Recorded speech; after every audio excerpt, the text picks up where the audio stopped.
Hello, how are you doing today? I hope you're doing lovely. I hope you're doing wonderful and awesome and fantastic and yada yada yada. Today I have another recent reads, books 66 through 70, I think. It's really exciting to know that I've read over 70 books this year. I know a lot of people read a lot more, but I usually read around 60-ish, 50, around there. So that's exciting. Just wanted to throw that into the world. Not that you care, but anyway, on to the books. The first book I'm going to talk about today is The War of the Worlds by H.G. Wells, first published in 1898. Over 100 years old! That's insane. Does it stand the test of time? Why yes, I think it does. There's a lot more to this story than just, alien invasion! Everyone, run for your lives! Don't get blasted into nothingness! But we'll get there in a bit. First, in case you happen to not know the story of War of the Worlds, I shall tell you. When massive intelligent aliens from Mars touched down in Victorian England and threatened to destroy the entire civilized world, humanity's ability and knowledge proves to be of little or no use at all against these extraterrestrials. War of the Worlds feels like a classic that everyone has been exposed to one way or another. I say that because not only do we have the book, but this story has been pushed on us via radio, television, and film, so there's so many different ways you could have been exposed to this story. And yes, I would like to say I did enjoy Spielberg's adaptation. Maybe not the best film, but it was entertaining, and I stand by that. I mean, Tom Cruise, meh, but still. But anyway, I'm here to talk about the book, not the film. I would like to go back to what I said earlier about this book. There was one thought that stuck with me while I was reading this, and it kind of changed the story completely how I had previously looked at it, because little Erika used to look at this as just sci-fi alien invasion at its most entertaining. But oh no. No. This story feels less about the aliens and more about how humanity sees itself as the top of the food chain. The kings of the world.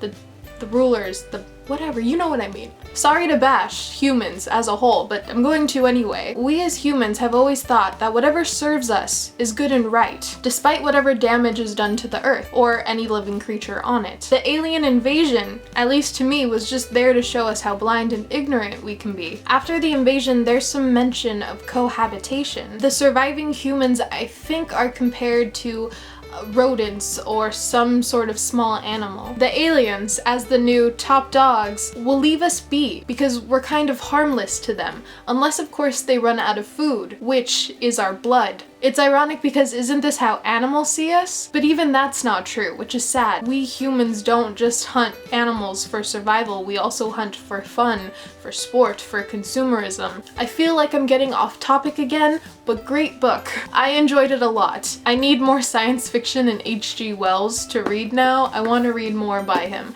I do own The Time Machine now, so I hope to get to that soon. And then I read The Halloween Tree by Ray Bradbury. The Halloween Tree is the story of 8 friends on Halloween that go on this adventure of sorts to find and save their friend Pipkin. Their search takes them to this old haunted gothic house that has this tree, the Halloween tree. It's here we're introduced to a character that offers to help the boys find their friends, but first they must do something. They must learn the history of Halloween. This journey takes them all around the world. Ancient Egypt, Mexico, just to name a few. Do they save their friend? That is the question. I'm not gonna tell you, you could read the book and find out yourself. Ray Bradbury really knows how to tell a story. I want to read everything he's ever written now. I need it. This is a story that children will read and adore because of how fun it is. This is also a story that adults will read and also adore because it takes you back to being a kid when everything felt so vast and new and nothing felt impossible. Another thing that Bradbury did with this story that I thought was so well done was taking the concept of death. So many of us take this so personal, it's not something we openly talk about. Bradbury takes this topic and he brings it about in a way that does not make the reader uncomfortable at all. If anything, it makes you want to learn more about how others around the world view this topic. It really is a beautiful story, a story that will stay with you. The characters are delightful and you will not forget them. Jaws 2 by Hank Searls. Dun dun dun dun. Dun dun dun dun dun dun dun dun dun dun dun dun dun dun dun. Just imagine the Jaws movie score as you take a casual swim at the pool. It's not fun. Never again. Anyway, Jaws 2. Yes, I read this. The novelization of the film. I haven't read many books based on screenplays, but the ones I have, not so great. But this, surprisingly, not that bad. I wouldn't go so far to say that it's good because, well, I mean, it's Jaws 2, and the story of Jaws 2 in itself, not a fan. But the writing of this, that surprised me because I think I prefer the writing of this to Peter Benchley's original Jaws. I'm very confused by this. The book was entertaining.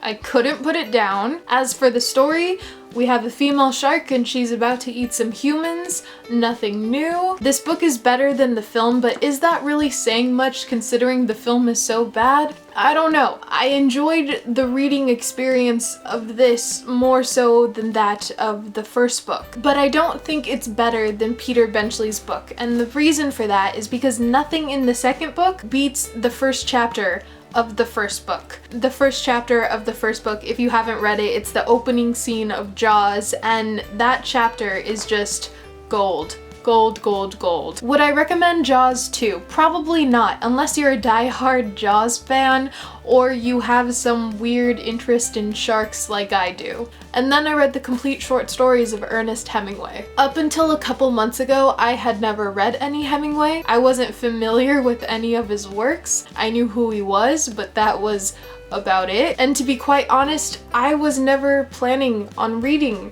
Hemingway. I didn't want to. Past Erika had no idea what she was missing out on. I don't understand her. She makes no sense.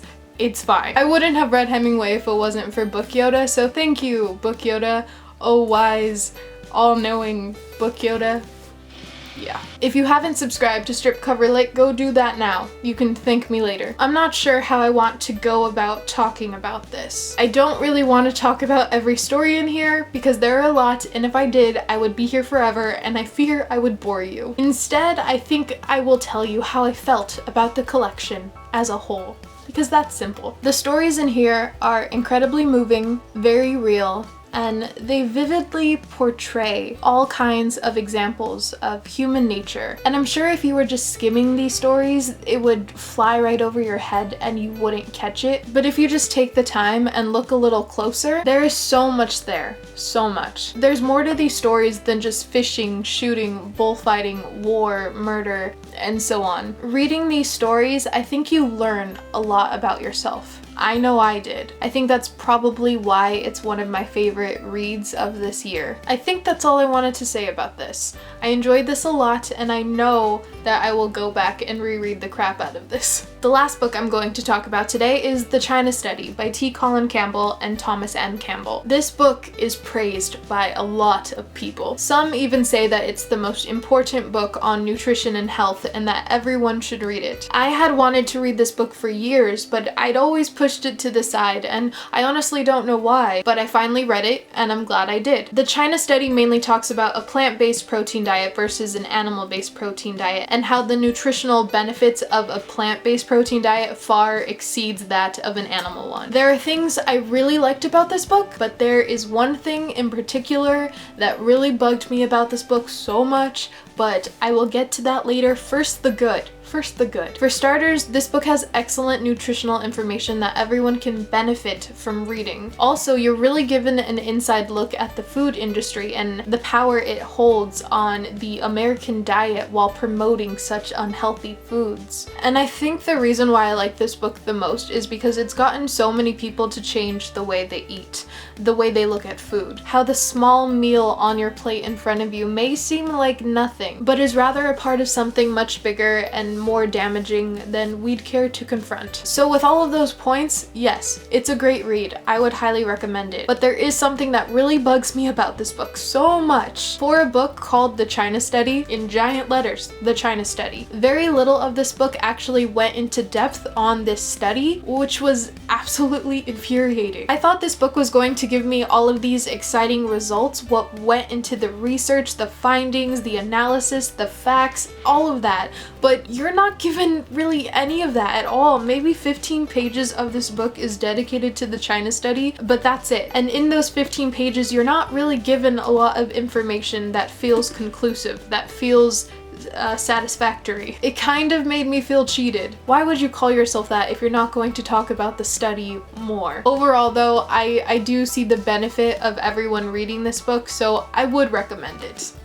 I guess. And those are the 5 books that I will be talking about today. If you guys have read any of these, if you have any thoughts or opinions, leave a comment down below. We could chit chat, blah blah blah, all that great stuff. I hope you have a wonderful day or night wherever you are, and I will see you in another video soon.